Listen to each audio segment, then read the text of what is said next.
What is the spiritual significance of Elul, the month preceding the high holidays? Initiation is everything. Whoever initiates a relationship or even an interaction has a big effect on how that interaction will go.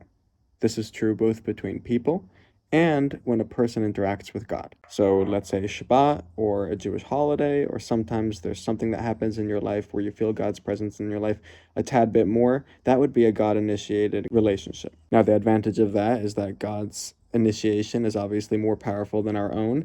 The downside of it is that it's less tailored for our style and our limitations, because God is obviously not limited. Whereas if we initiate, it'll be less powerful, but more consistent with who we are as people. The Jewish month of Elul, we're taught, is an acronym for Ani lidodi vidodi li, which means I am to my beloved and my beloved is to me, meaning that we are to initiate the relationship in this month. Contradicting this, we find that during the month of Elul, God's 13 attributes of mercy are more prevalent, which would imply that there is some sort of initiation coming from God's side of things. Which one is it? The first Chabad Rebbe solves this with an illustrative metaphor, where a king is traveling to his palace, but on the way, he stops in the field.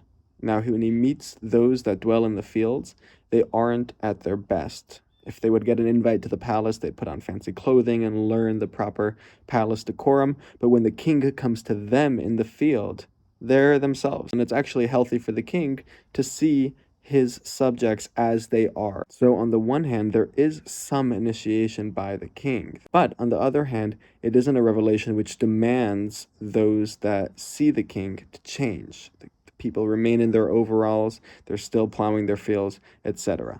So it's kind of a happy balance of both. So too, during this Hebrew month of Elul, the month of stock taking of the previous year and preparing for the next, God doesn't want us to sugarcoat how life is and how it was and how it will be. Rather, he wishes us to remain as we are, have an open-eyed and realistic assessment of how things are going. But on the other hand, the king is making an appearance in the field and he's cheering us on, letting us know that he's with us the entire way.